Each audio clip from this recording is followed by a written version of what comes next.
Okay, come on, guys. You're supposed to be potted plants sitting But it's hard to figure out how to Yeah, I know, just whatever. rally round. So, anyway, welcome all of you, and welcome Elizabeth to Thunder Bay. As you know, I'm a big-time Elizabeth fan. She's an amazing human being, smart, kind. As you may remember, almost 2 years ago, we had a press conference in this room where I said I was joining the Greens because they had the best leader, and we have the best platform. It's even gotten better now, and it's the only party where that's truly democratic, where I can represent my constituents rather than party hacks in a main party somewhere else. So I'd also like to introduce Peter Bevan Baker. He'll have a chance to say a few words to you afterward.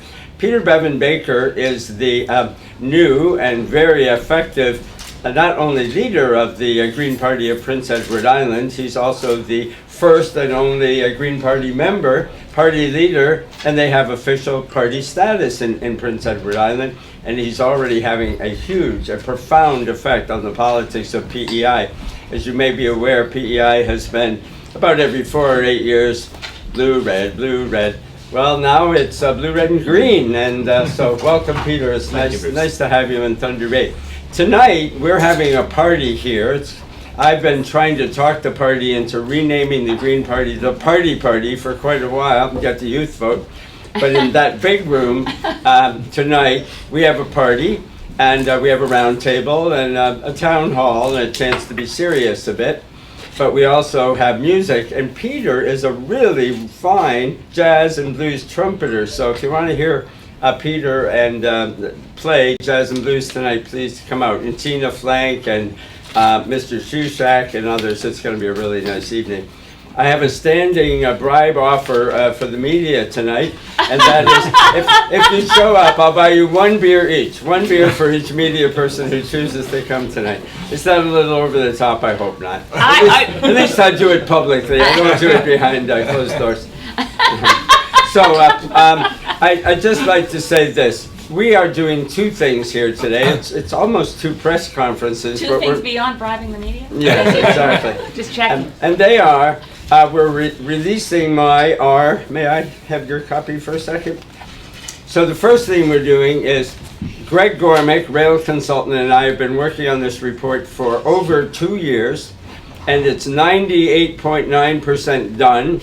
There's a few little typos and a couple things to fact check. So over the next couple of weeks, we'll be making it perfect. So I wish I could let you take the hard copy out of the room. You can't, but there's a couple extra copies here. Feel free to look at it, photograph it, do whatever you want. But it'll be a couple more weeks before we actually hold the balance of power, implement this report, have it finished. So that's exciting. The other one is we now have a Northern Ontario platform for the Green Party, and it is the parts of our national party that apply to Northern Ontario boiled down to their essence, but also a few unique parts as well. So I think probably we should let Elizabeth talk to you next, and then I may flush out. We have copies of it. You have copies of it. The Northern Ontario platform. So thanks for coming, Elizabeth. How'd you like to try to step up? Yes, I'll get out of your way. There you go. Thank you. Okay. Well, thank you, Bruce Hyer, and it's true. We were here December 13th, 2013. Was it December 13th, December 14th, 2013? We were certainly here December 13th of 2013. Time flies when you're having fun. Time flies. Yeah. And Bruce stood here and said that the Green Party had the best platform, the best policies, the best leader. So now I can stand before you and say Thunder Bay Superior North has the best MP, and you need to keep him. Second best MP. The best. And here's the kicker. As far as I know, someone in the media can correct me if I'm wrong, we're the only federal political party that has put out a platform specifically related to the priorities of Northern Ontario. We are not one of the parties dominated by urban interests. Yes, we have a very strong platform that's been recognized by the Federation of Canadian Municipalities for putting forward a serious program for dealing with the municipal infrastructure gap. Big city mayors love our program. But the Green Party doesn't stop in the urban boundaries. I'm the only federal party leader who lives in a community that's basically small, 10,000 people, and in a more rural place. We have as our strongest MPs, and certainly Bruce Hyer is my deputy leader, speak for people who live out beyond the city boundaries, live on the land, know how hard it is in a resource-based economy, particularly one where as the industries change and the way of the world has changed, and we've lost a lot of pulp and paper jobs across Canada, particularly because of the strategy Stephen Harper embraced of moving towards bitumen exports, which drove up the Canadian dollar and seriously hurt pulp and paper. But we're looking at a sustainable economy for Northern Ontario. We're looking for social programs that build strong communities, as well as good government and climate action that creates jobs everywhere. So I'm really proud of this. It's a lot of people make the mistake of thinking that because we're the Green Party, we couldn't possibly want to see Ring of Fire developed. Well, we do. We have some very specific ideas about how to ensure that First Nations communities are fully involved, but also that non-Aboriginal communities are fully involved and reap the benefits of sustainable development in Northern Ontario. The other piece of our announcement today, and as Bruce stood up, and Bruce, as you know, has been a strong advocate for passenger rail in this country. As a matter of fact, it's not too much to say that Bruce Hyer personally saved the Montreal to Halifax via rail route by holding a whistle-stop tour from Halifax to Montreal in dead of winter, attracting crowds at the railway whistle-stop rallies, because Via Rail was about, well, actually it wasn't Via that was going to do it, it was CN Rail, was about to shut down 70 kilometers of track that were absolutely essential to being able to have passenger rail service between Montreal and Halifax. So in Parliament, as a Green MP, Bruce has been able to work quite a lot of wonders. And with more Green MPs elected in this election, and with the benefits of a minority parliament, Green MPs will be even more effective, delivering more for people of Northern Ontario than any other choice that's on your ballot.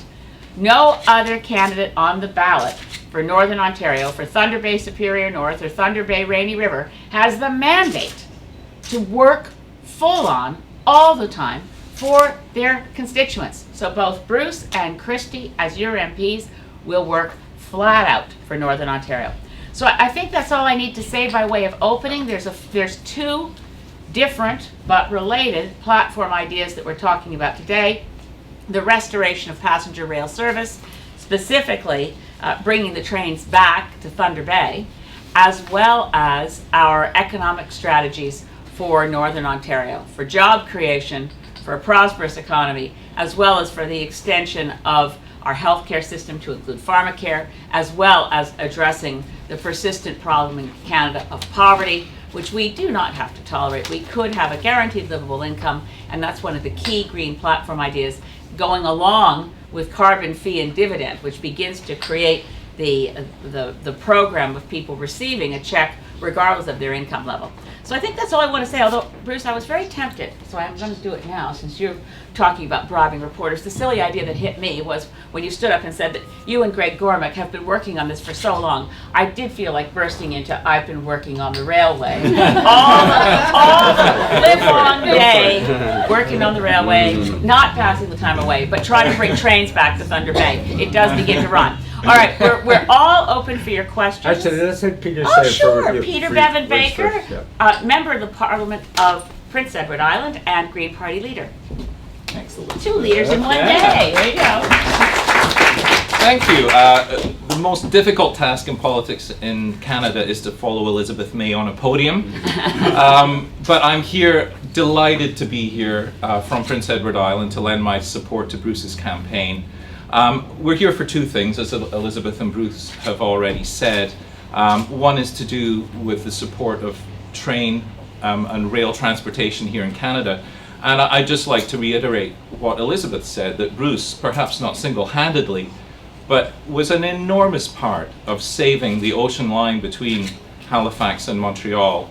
And without that, I think we would not have a rail service to Eastern Canada, part of the land that I live in. So I want to thank you personally for that, Bruce.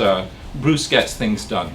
The other element of the press conference today is, of course, the announcement about the Northern Ontario economic plan.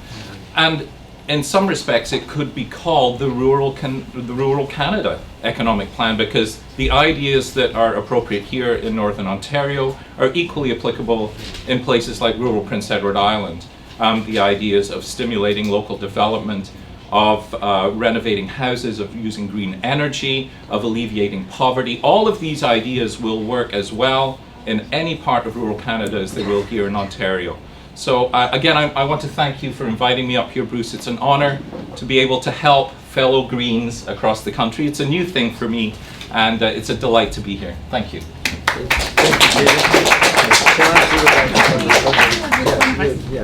So Bruce and I are available for any questions you might have. Now we're the same height. Yes, I know. I need a box. I need a shrink. Okay. Anybody have any questions? Should we just set up a scrum then? Sure, I'm happy to